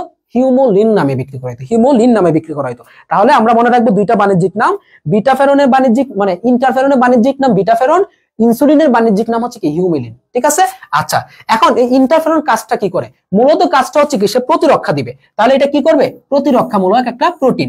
এটা মূলত শুধুমাত্র যে প্রোটিন তা না, এটা কিন্তু আমরা বলে রাখবো কি, এটা মনে রাখবো এটা একটা গ্লাইকোপ্রোটিন। এটা হচ্ছে কি একটা গ্লাইকোপ্রোটিন। তাহলে আমরা শুধুমাত্র যে প্রোটিন এটা তা মনে রাখবো না, এটা হচ্ছে কি ভাইয়া একটা গ্লাইকোপ্রোটিন। এর পরবর্তীতে আসো, এটা কি করবে? প্রতিরক্ষামূলক কাজ করবে। তারপরে হচ্ছে কি এটা তোমার ক্যান্সার বিরুদ্ধে প্রতিরক্ষা দিবে বা ক্যান্সারের রোগের চিকিৎসায় ব্যবহার করায়। এখন কথা হচ্ছে এই ইন্টারফেরনটা কাকে প্রতিরক্ষা দিবে? এটা হচ্ছে মূলত কি ভাইরাসের প্রতিরক্ষা দিবে। তাহলে ভাইরাসের প্রোটিন সংশ্লেষণ প্রক্রিয়া বন্ধ করে দেয়, তার মানে কি এটা ভাইরাসের বিরুদ্ধে প্রতিরক্ষা দেয়। তারপর আসো, এটা কি করতে পারে তোমার বলো, এটা কি করতে পারে তোমার? এর মানুষের ফাইব্রোব্লাস্ট কোষ থেকে এর ডিএনএ পাওয়া যায়। এটা হবে সঠিক, মানুষের ফাইব্রোব্লাস্ট কোষ থেকে কি পাওয়া যায়? ডিএনএ পাওয়া যায়। উত্তর সঠিক হবে না কোনটা? বি নাম্বারটা, জমাট বাঁধা রক্তকে গলিয়ে দেয়। কোনটি সঠিক নয় বলছিল? তোমরা তো সবাই সঠিক উত্তর দিচ্ছ, দেয়া যায় কোনটা সঠিক নয়। তাহলে এটার আরো একটা ইম্পর্টেন্ট জিনিস কি, সেটা হচ্ছে কি এটা ক্যান্সার রোগের চিকিৎসায় ব্যবহার করা হচ্ছে। বুঝছি সবাই? ক্যান্সার রোগের চিকিৎসা এটা ব্যবহার করা হচ্ছে। এই ইন্টারফেরন নিয়ে তোমাদের কোন জুওলজিতে আছে মনে হয় 11 নম্বর না কত নম্বর চ্যাপ্টার, যে মানব দেহের প্রতিরক্ষা, এই চ্যাপ্টারটা পড়াবো। এই চ্যাপ্টারটা আমি পড়াবো ভালো করে।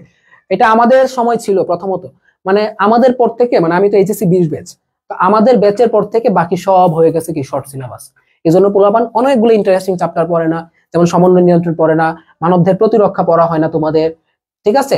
তারপর কি প্রাণীর আচরণ যেটা আছে ওই চ্যাপ্টারটা তোমাদের পড়া হয় না। মানে অনেকগুলো ইন্টারেস্টিং চ্যাপ্টারই বাদ পড়ে গেছে, মানে যেগুলো আসলে শেখার মতো, যেগুলো শিখলে আসলে তোমার ভালো লাগবে। যেমন সমন্বয় নিয়ন্ত্রণ এমন একটা চ্যাপ্টার, সবাই বলে আসলে ভাই অনেক কঠিন লাগে, অনেক কঠিন লাগে নাকি, বাট আমি যখন পড়তাম মানে এত ভালো লাগতো, মানে জিনিসটা বুঝতাম। পাশাপাশি হচ্ছে তোমার কি বিভিন্ন শর্ট ট্রিক্স এর মাধ্যমে মনে রাখতাম। তো দেখি যারা মেডিকেল প্রিপারেশন নিবে তাদের জন্য এক্সট্রা সিলেবাসটা, মানে শর্ট সিলেবাসের বাইরের চ্যাপ্টারগুলো আমি ফ্রি ক্লাসের মাধ্যমে শেষ করে দেওয়ার আমার একটা পরিকল্পনা আছে। ইনশাল্লাহ শুরু করে দিব হয়তো বা 2-3 দিনের মধ্যেই। ঠিক আছে? তো হ্যাঁ, চ্যাপ্টার 10 এটা। তো সমন্বয় নিয়ন্ত্রণ, মানবদেহের প্রতিরক্ষা, এটা, তারপর প্রাণীর আচরণ, এই 3টা চ্যাপ্টার দেখি আপাতত শুরু করে দিব, যাতে তোমাদের মেডিকেলের জন্য খুব সুন্দর করে কভার হয়ে যায়। বুঝছো? মাঝে মাঝে শিখতে অনেক মজা লাগে, বুঝছো? ওকে, তারপর 14 নম্বর, ইনসুলিনের ক্ষেত্রে কোনটি সঠিক? আমরা ইনসুলিনে চলে আসছে। এর 11 নং ক্রোমোজোমের কাঠবাহুতে অবস্থিত 155টি নাইট্রোজেন বেস নিয়ে গঠিত বর্তমানে কুসুম ফুলের বীজের ইনসুলিন ব্যবহৃত হচ্ছে। চিউনোপুর নামে প্রথম ইনসুলিন বাজারজাত হয়। একটু বলো।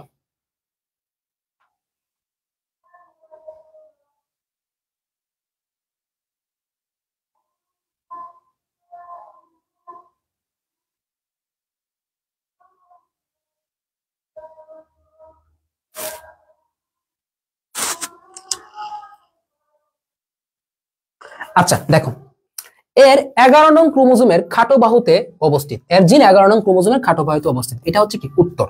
তো আমরা একটু বাকি কোশ্চেন গুলো দেখি। দেখো, খেয়াল করো, 150টি জিন নাইট্রোজেন বেস নিয়ে গঠিত, এটা ভুল। এখানে 150 হবে না, বরং এখানে কত হবে? 153টি নাইট্রোজেন বেস নিয়ে গঠিত। বর্তমানে কুসুম ফুলের বীজের ইনসুলিন ব্যবহৃত হচ্ছে। এটা আমরা সঠিক ধরতেও পারি, ভুলও ধরতে পারি। ধরো এখানে যদি এই অপশনটা ভুল থাকতো, মানে এই অপশনটা যদি তোমার এখানে অন্য কোনো ভুল মানে অপশন দেওয়া থাকতো, তখন আমরা সি নাম্বার অপশনটাকে কারেক্ট ধরতে পারতাম। হ্যাঁ, এটা ঠিক যে বর্তমানে কুসুম ফুলের বীজের ইনসুলিন তৈরি হচ্ছে, বাট এতটা পপুলার না। বুঝছো সবাই? তাহলে এখানে কি এ এবং সি দুইটাই উত্তর হয়, কিন্তু এইটাও কিন্তু উত্তর হয়, বাট প্রায়োরিটির দিক থেকে আমরা এ নাম্বারটা অ্যান্সার করব। এটা ডাবল অ্যান্সার ধরা হয় না, মূলত আমরা কি করব, প্রায়োরিটির দিক থেকে আমরা এ নাম্বারটাকে অ্যান্সার করব। আর চিউনুপুন নামে না, এটা হচ্ছে কি হিউমোলিন। এটা কি নামে তৈরি হয়? প্রথমত হিউমোলিন নামে এটা বাণিজ্যিক করা হয়।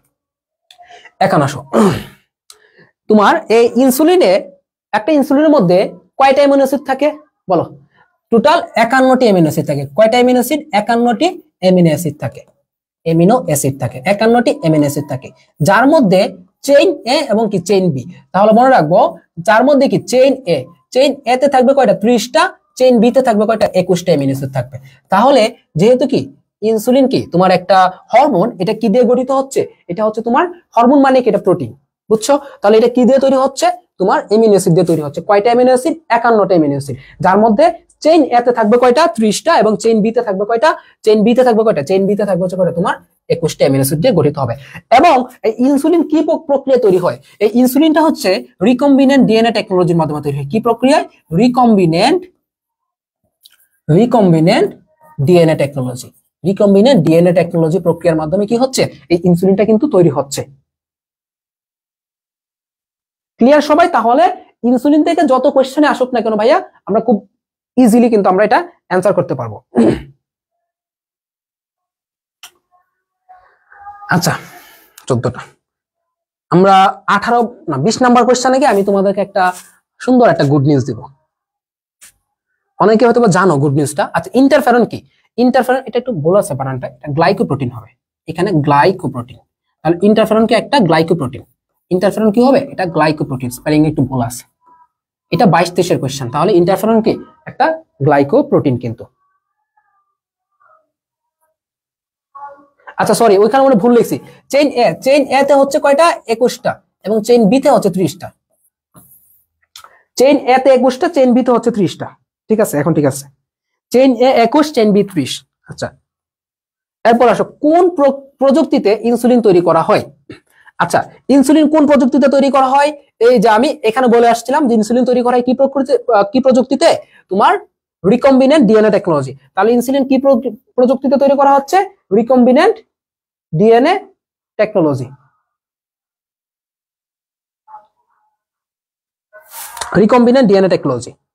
এরপরে আসো, আচ্ছা, ইন্টারফেরন ড্রাগটি কিসের উপর কার্যকরী? তোমরা একটা জিনিস খেয়াল করছো, ইনসুলিন এন্ড হচ্ছে ইন্টারফেরন, খুব আসছে কিন্তু জাহাঙ্গীরনগর। ইন্টারফেরন টাইপটা কিন্তু অনেক কোশ্চেন আসছে। ইন্টারফেরন টাইপটা কিন্তু ভাইয়া অনেক কোশ্চেন আসতেছে। ইন্টারফেরনটা এটাও আসছে 22-23-এ। তাহলে ইন্টারফেরন কিসের উপর কার্যকরী? ভাইরাসের উপর কার্যকরী। একদম সহজ কোশ্চেন। ইন্টারফেরন জিনিসটা কিসের উপর কার্যকরী? ভাইরাসের উপর এটা কার্যকারী হয়। বুঝছো সবাই?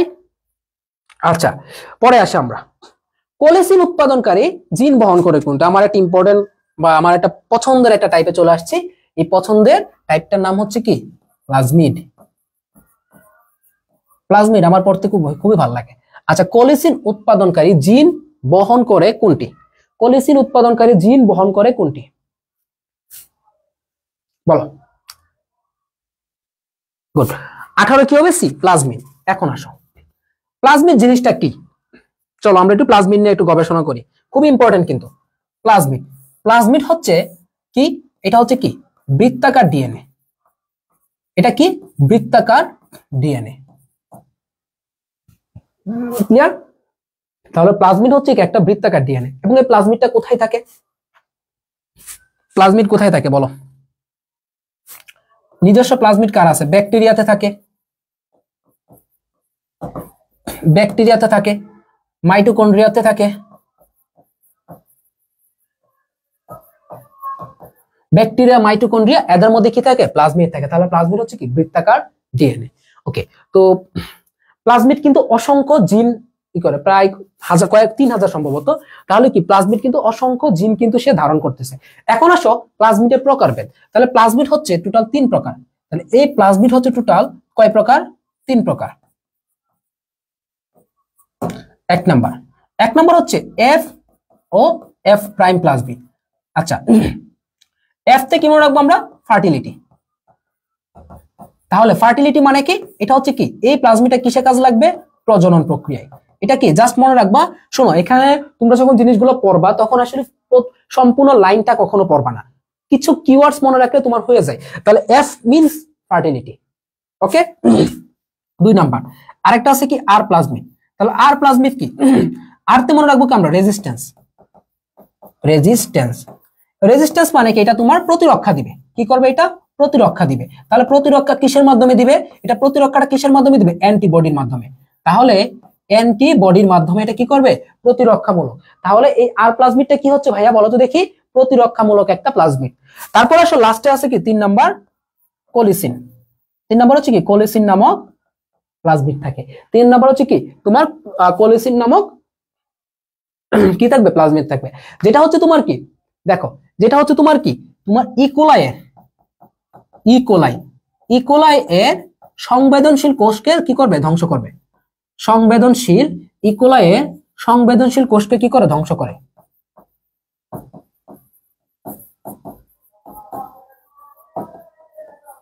কোষকে ধ্বংস করে, ইকোলাই এর সংবেদনশীল কোষকে ধ্বংস করে। তাহলে তোমাকে যদি কোশ্চেন আসতো যে ভাইয়া মানে কোলিসিনটা কোথায় ক্রিয়াশীল? কোলিসিনটা কোথায় ক্রিয়াশীল? কলি থেকে কি আসছে? ইকোলাই, তাই না? নামের সাথে কিন্তু মিল আছে। এই তো কোল প্লাজমিড মানে কি? ইকোলাই। কোল প্লাজমিড মানে কি? ইকোলাই। এখানে কি থাকতেছে? কোলিসিন। এইটাই কোল থেকে মানে কি? আমি একটু করি, কারেক্ট করে লিখি। এই কোলের মধ্যে কি থাকতেছে? এইটাই নামটা একই, মানে কোল। এই কোলের মধ্যে কি থাকতেছে? কোলিসিন থাকতেছে। আমি সরাসরি প্রোটিনটা লিখে ফেলছি। এই কোলের মধ্যে কি থাকতেছে? কোলিসিন নামক কি থাকতেছে? তোমার প্রোটিন থাকতেছে। এবং এই কোলিসিন কি করে? ইকোলাই এর সংবেদনশীল কোষকে ধ্বংস করে ফেলে।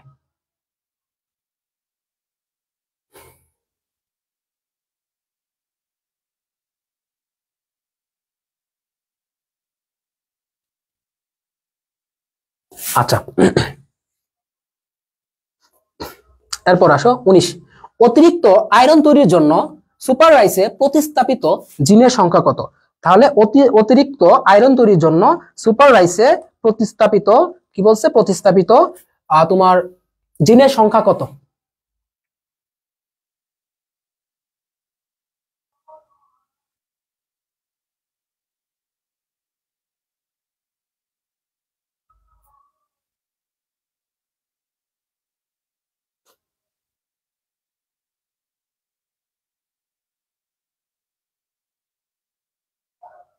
আচ্ছা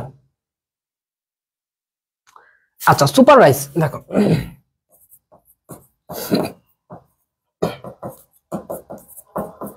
আচ্ছা দেখো, সুপার রাইসে মূলত 2টা সেগমেন্ট থাকে। কয়টা সেগমেন্টে কাজ করে? 2টা সেগমেন্ট। একটা হচ্ছে বিটা ক্যারোটিন বা ভিটামিন এ। সুপার রাইসে কিন্তু ভিটামিন এ থাকে অনেক। তো অনেক সময় কোয়েশ্চেন আসে সুপার রাইস বা গোল্ডেন রাইসে কি পাওয়া যায়? তোমার ভিটামিন এ পাওয়া যায় কিন্তু। ঠিক আছে, কি পাওয়া যাচ্ছে? ভিটামিন এ বা বিটা ক্যারোটিন। তাহলে আমরা এখান থেকে দেখো, আমরা যদি কি করি, তাহলে এখানে কি থাকতেছে? বিটা ক্যারোটিন অথবা ভিটামিন এ। তাহলে কি থাকতেছে? বিটা ক্যারোটিন অথবা ভিটামিন এ। আরেকটা থাকে কি? আরেকটা কি উৎপন্ন করে? আয়রন তৈরি করে। তাহলে 2টা জিনিস উৎপন্ন করে সুপার রাইস। একটা হচ্ছে কি? ভিটামিন এ বা বিটা ক্যারোটিন, আরেকটা হচ্ছে গিয়ে তোমার আয়রন। এখন এই ভিটামিন এ বা বিটা ক্যারোটিনের জন্য তোমার জিনের সংখ্যা কয়টি? এখন আমরা জিন সংখ্যা দেখব। এখন আমরা কি দেখব? জিন সংখ্যা। জিন। তাহলে যদি বলা হয় যে সুপার মানে ভিটামিন এ বা বিটা ক্যারোটিনের জন্য জিন কয়টি? 4টি। আর যদি বলা হয় কি আয়রনের জন্য জিন কয়টি? 3টি। আয়রনের জন্য জিন কয়টি? 3টি। ওকে, তাহলে কয়টা হচ্ছে? 3টা। তাহলে 4টা হচ্ছে কি তোমার ভিটা ক্যারোটিন বা ভিটামিন এ। যদি আরো কোয়েশ্চেন আসে সুপার রাইস থেকে মূলত কি পাওয়া যাচ্ছে? ভিটামিন এ পাওয়া যায়। তাহলে সুপার রাইস কি তৈরি করতেছে? ভিটামিন এ তৈরি করতেছে। তাহলে দেখছো আমরা কিন্তু এখানে কি করতেছি? অনেক জিনিস কিন্তু একসাথে শিখে ফেলতেছি। ওকে, আচ্ছা, 20 নম্বর কোশ্চেনের পর তোমাদের একটা অ্যানাউন্সমেন্ট দিব, তোমাদের সাথে কিছু ডিসকাশন করব।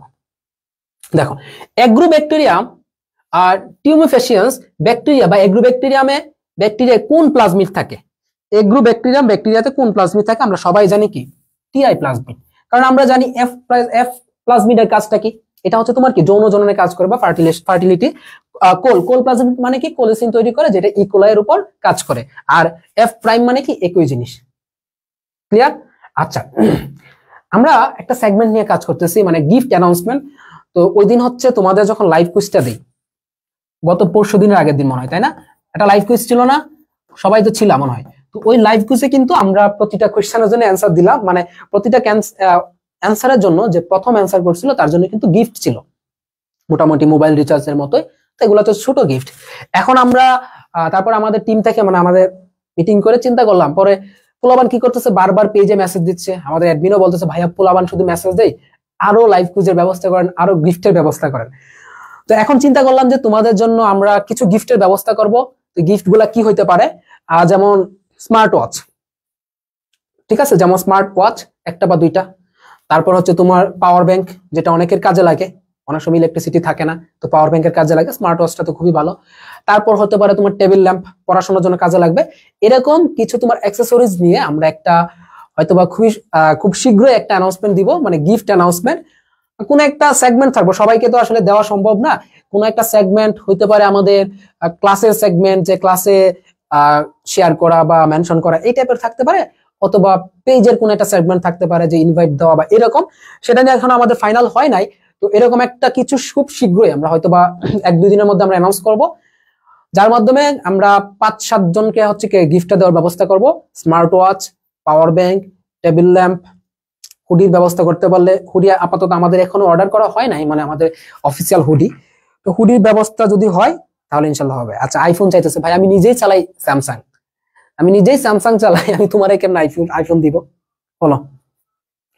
সবাই এটার জন্য প্রস্তুত থাকো, জাস্ট একটা তোমাদের একটা আনন্দ দেওয়া বা বলতে পারো একটা বিনোদনের ব্যবস্থা করা, পাশাপাশি হচ্ছে কি একটু গিফটের ব্যবস্থা করা, এই আর কি, আর কিছুই না। অসমিয়ামের জার্সি আপাতত আমাদের স্টকে নাই। আমাদের যেগুলো ছিল আমাদের সেই এগ্রিকালচার এক্সামের সময় আমাদের সবকিছু কমপ্লিট দেওয়া, আপাতত স্টকে নাই, অর্ডার করতে টাইম লাগে। হুডিও এখনো আমাদের অফিসিয়াল ডিজাইন করা হয় নাই। ওকে, এনিওয়ে, তো এটা আর কি বললাম। আচ্ছা, রিকম্বিনেন্ট ডিএনএ প্রযুক্তির জন্য অপরিহার্য কোনটি? হিস্টোন, নন হিস্টোন, প্লাজমিড, প্লাস্টিড। এটা আসছে 19-20 সেশনে যাবি দিতে, বলো।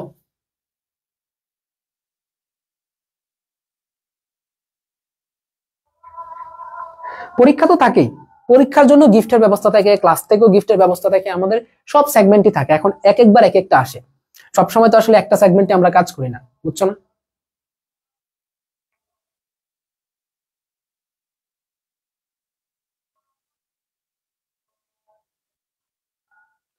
শর্ট সিলেবাসের বাইরের ক্লাসগুলো আমরা খুব শীঘ্রই শুরু করে দিব। যেও স্পেশাল কোনো বই লাগবে না, কোনো বই লাগবে না। আমি কাজ করতেছি সেটা, মানে কমপ্লিটলি একটা নোট বানাবো, বড় করে নোট বানায় ওটা দিয়ে দিব, ওটা পড়লে না, বইটা দিয়ে কি করবে এখন? বই মানে কি ভাই, শুনো, বই একটা হইলে এনাফ। তোমরা হয়তোবা একবার জাহাঙ্গীরনগরের জন্য বই কিনো, একবার এটার জন্য বই কিনো, আসলে এত বইয়ের দরকার নেই। কমপ্লিট একটা কোয়েশ্চেন ব্যাংক কিনবা প্রত্যেকটা সাবজেক্টের জন্য, বায়োলজি একটা, কেমিস্ট্রি একটা, ফিজিক্স একটা, ম্যাথের লাগলে ম্যাথের একটা, মানে কমপ্লিট ভার্সিটি কোয়েশ্চেন ব্যাংক, এই একটা পড়লে এনাফ। আমি একটাই পড়ছিলাম, আমি এর বাইরে কোনো ধরনের ধরো গুচ্ছ স্পেশাল বই, তারপর তোমার জাবি স্পেশাল বই, এগুলো আমি কোনোটাই পড়ি নাই। একটা পড়বা, আর বাকি জিনিসগুলো হচ্ছে তুমি বিভিন্ন প্রতিষ্ঠানে হয়তো পড়তে পারো, যারা আমাদের এখানে তোমরা আছো অসমিয়ামে।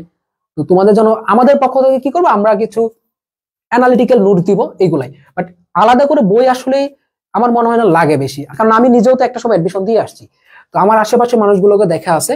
তো আমরা কি করতাম, একটা বই পড়তাম, বাট পাশাপাশি তোমার ওই ইউনিভার্সিটির স্পেশাল কিছু নোটস পড়া বা এটা পড়া সেটা পড়া, তো এগুলো পড়া, বাট বই একটা পড়লেই হয়।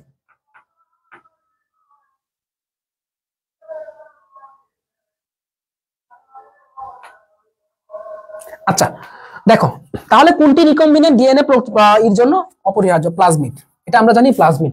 আচ্ছা বলো তো দেখি, প্লাজমিড সর্বপ্রথম কোথায় পাওয়া যায়? প্লাজমিড সর্বপ্রথম পাওয়া যায় কোথায়? ইকোলাইতে, ইকোলাইতে। এবং এটা সর্বপ্রথম কে পর্যবেক্ষণ করেন? সর্বপ্রথম এটা কে পর্যবেক্ষণ করেন? যিনি পর্যবেক্ষণ করেন তার নাম হচ্ছে কি? ল্যাডারবার্গ। যিনি পর্যবেক্ষণ করেন তার নাম হচ্ছে কি? ল্যাডারবার্গ। তাহলে প্লাজমিড যে সর্বপ্রথম পর্যবেক্ষণ করেছিলেন তার নাম হচ্ছে কি? ল্যাডারবার্গ। তাহলে সর্বপ্রথম প্লাজমিড পর্যবেক্ষণ কে করেছিলেন? ল্যাডারবার্গ। এবং কোথায় এটা? ইকোলাইতে। ওকে, পরের কোশ্চেন আসো। এটা ব্যাখ্যা আমি অলরেডি দিয়ে আসছি। কোনটি ক্রোমোজোমের সাহায্য ছাড়া স্বাধীনভাবে প্রতিরূপ সৃষ্টি করতে পারে? কোনটি ক্রোমোজোমের সাহায্য ছাড়া স্বাধীনভাবে প্রতিরূপ সৃষ্টি করতে পারে? Ribosome, allele, plasmid, locus. বলো।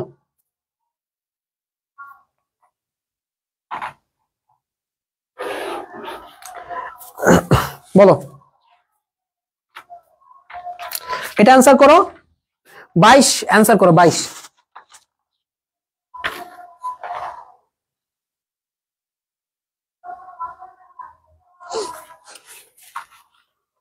ওকে, তাহলে কোনটি ক্রোমোজোমের সাহায্য ছাড়া? প্লাজমিড। প্লাজমিড হচ্ছে কি? এটা ক্রোমোজোমের সাহায্য ছাড়াই, এটা ক্রোমোজোমের সাহায্য ছাড়াই সে স্বাধীনভাবে প্রতিরূপ সৃষ্টি করতে পারে। কারণ এটা কি থাকে তোমার, এটা মানে আলাদা থাকে, এটা ক্রোমোজোমের বাইরে, মানে এটা কি আলাদা থাকবে, বুঝছো?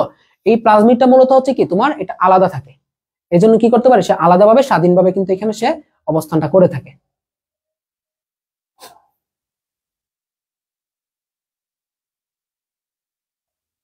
ওকে, আর লোকাস কি? লোকাস হচ্ছে যেখানে জিনের অবস্থান থাকে, ক্রোমোজোমে যে জায়গা জিনের অবস্থান। আচ্ছা, কোনটি প্লাজমিডের ক্ষেত্রে প্রযোজ্য নয়? আচ্ছা দেখো, এটি ডিএনএ অণু, রেপ্লিকেশন এটা কি প্লাজমিড মানে কি? এটা ডিএনএ। প্লাজমিড মানে কি? ডিএনএ, তাই না? কিরকম ডিএনএ? নর্মাল ডিএনএ কেমন থাকে? দেখো, নর্মাল ডিএনএ থাকবে হচ্ছে কি সূত্রের মতো, এরকম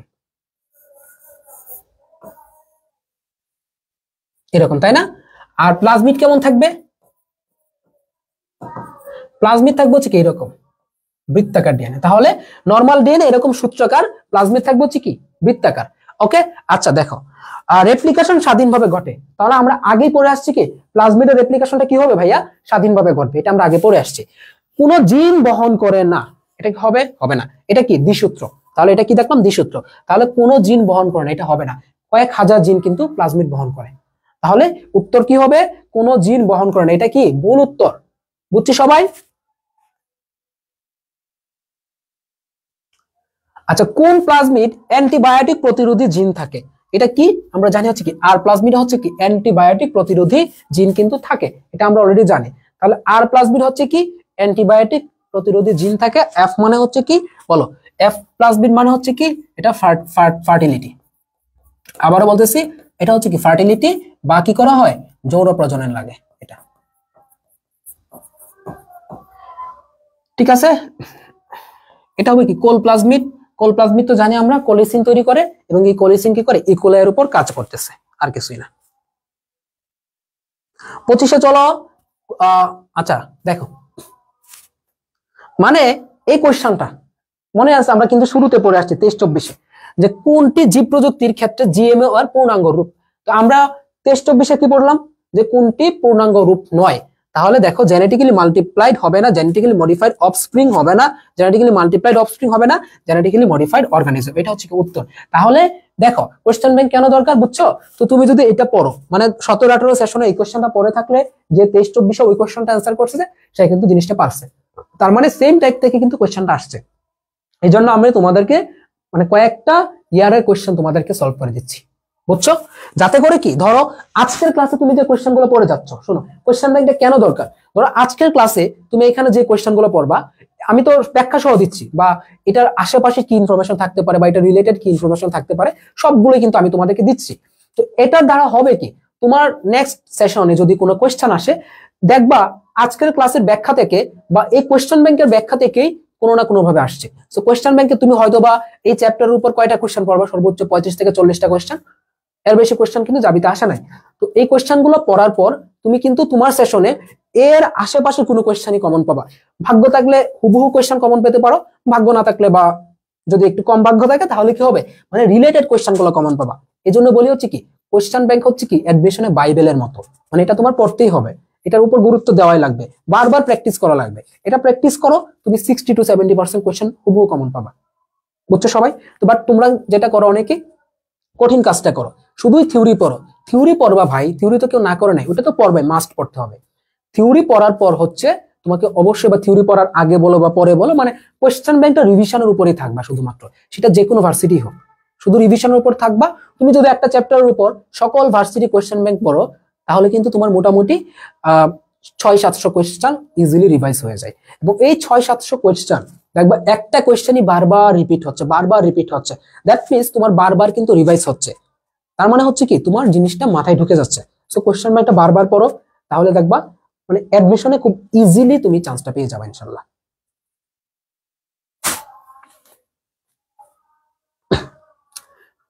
ক্লোভার কি? এটা 17টার আসছে। এক ধরনের পশুর লোম, এক ধরনের ঘাস, ভেড়ার নাম, এক ধরনের জিন। বলো ক্লোভার কি? ক্লোভার কি?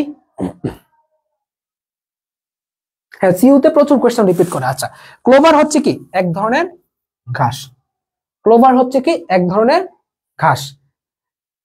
আচ্ছা, দেখি কে কে সঠিক উত্তর দিচ্ছে। মুশফিকা, প্রজ্ঞা, শিফা, শারমিন সুলতানা, রাজন বর্মন, রিহা, ওকে, সবার নাম সাকিব আনাম, রিদিক আহমেদ মৃদুল, তানভীরুল ইসলাম, ওকে গুড। তার মানে সঠিক উত্তর সবাই দিচ্ছে, ক্লোভার হচ্ছে কি এক ধরনের ঘাস। কোন দুটো উদ্ভিদের, এই যে দেখছো মানে কি দেখো, মানে 16-17তে আসছে কোশ্চেনটা যে কোন দুটো উদ্ভিদের প্রোটোপ্লাস্টের মিলনে টমেটো উদ্ভিদ উৎপাদন করা সম্ভব। তাহলে এটা কি হবে? আলু ও টমেটো। আলু ও টমেটো, এটা হচ্ছে কি টমেটোটা মূলত তৈরি করতেছে। আমি তোমাদেরকে জাস্ট দেখাই, দেখো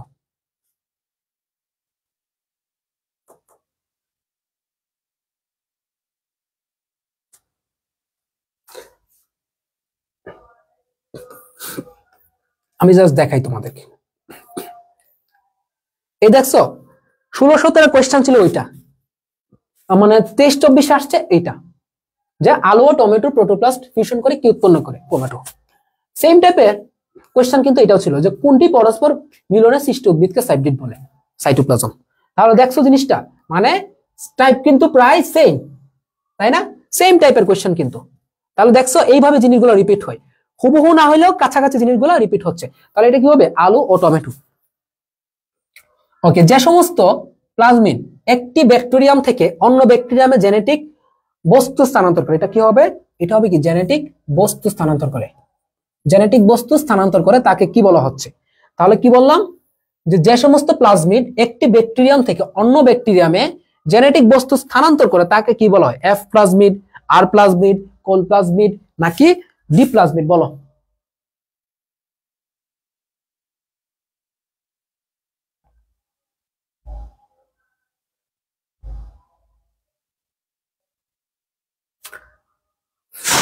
আঠাইশ বলো, 28। গুড, 28-এ কি হবে? F plasmid. তাহলে যে সমস্ত প্লাজমিড একটি ব্যাকটেরিয়াম থেকে অন্য ব্যাকটেরিয়ামে জেনেটিক বস্তু স্থানান্তর করে তাকে কি বলা হচ্ছে? F plasmid. Good, F. আচ্ছা, জীবের ডিএনএ পর্যায়ে পরিবর্তন ঘটানোর প্রক্রিয়াকে কি বলা হয়? তাহলে জীবের ডিএনএ পর্যায়ে তুমি কি করবা? ডিএনএ তে পরিবর্তন ঘটাবা। ডিএনএ তে যদি পরিবর্তন ঘটাও তাহলে সেই প্রক্রিয়ার নাম কি হবে? ক্লোনিং, জেনেটিক ইঞ্জিনিয়ারিং, ট্রান্সফরমেশন নাকি টিস্যু কালচার? বলো।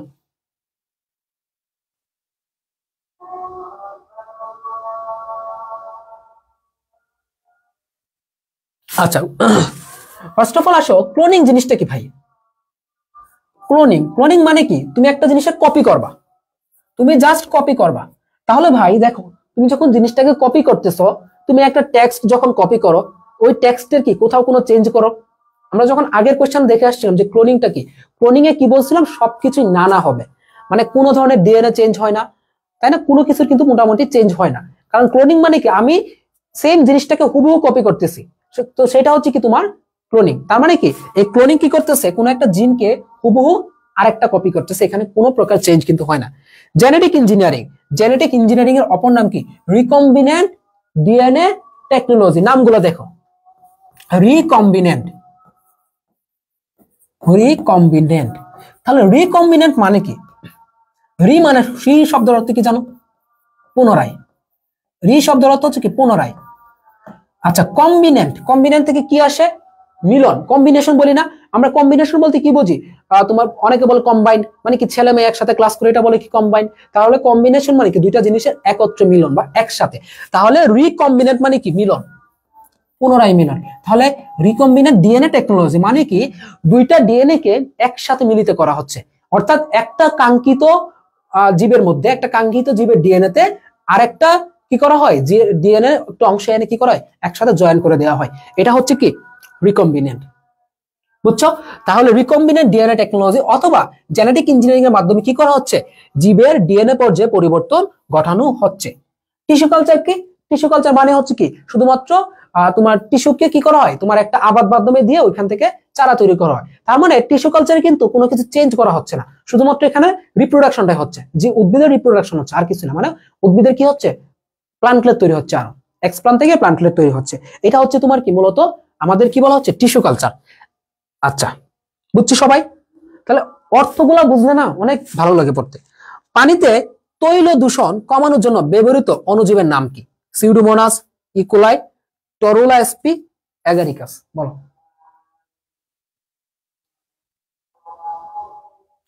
এটা মুখস্থ কোয়েশ্চেন, সিউডোমোনাস। উত্তর কি হবে? পানিতে তৈল দূষণ কমানোর জন্য কোনটি ব্যবহৃত হয়? সিউডোমোনাস। ওকে, গুড। 3 এ আমরা বেশি দূর নাই, চলে আসছি কাছাকাছি। বাংলাদেশে বিটি বেগুনে কোন জিনটি প্রতিস্থাপন করা হয়েছে? এটা এটা CROL-SE, এটা হচ্ছে কি বিটি বেগুনে। বুঝছো সবাই? এটা বিটি বেগুনে কি করা হচ্ছে, প্রতিস্থাপন করা হয়েছে।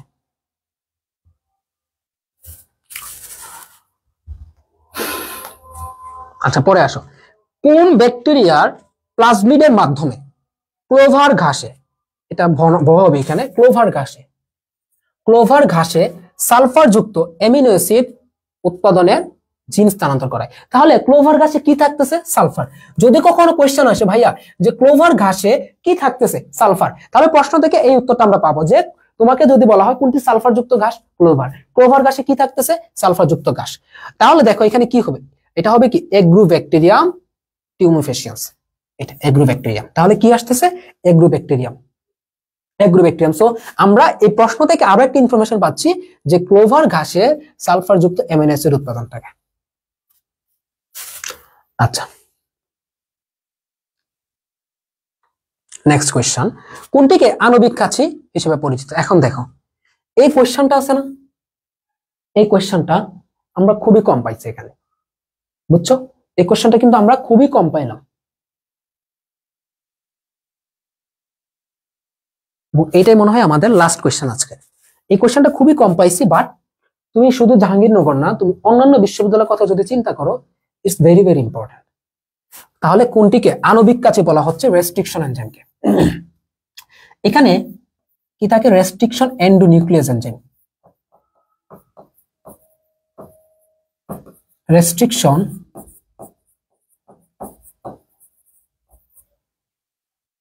এন্ডোনিউক্লিয়াস এনজাইমটাকে, ঠিক আছে? আচ্ছা, এটা কি করবে? কাটাকাটি করবে। তারপর লাইগেজ এনজাইম, কি করবে? জোড়া লাগাবে। তাহলে রেস্ট্রিকশন এনজাইম কাটবে এবং লাইগেজ এনজাইম কি করবে? সেই কাটাটাকে সে জোড়া লাগাবে।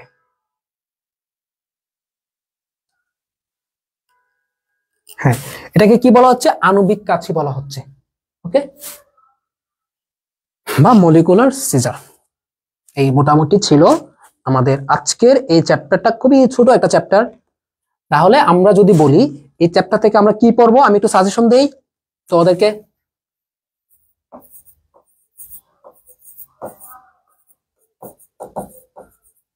সাজেশন যদি দেই চ্যাপ্টারের জন্য, তাহলে হচ্ছে কি পড়বা? চ্যাপ্টারটা তো ছোট, আসলে এটা দেওয়ার মতো কিছু নয়। টিস্যু কালচার একটু দেখতে পারো।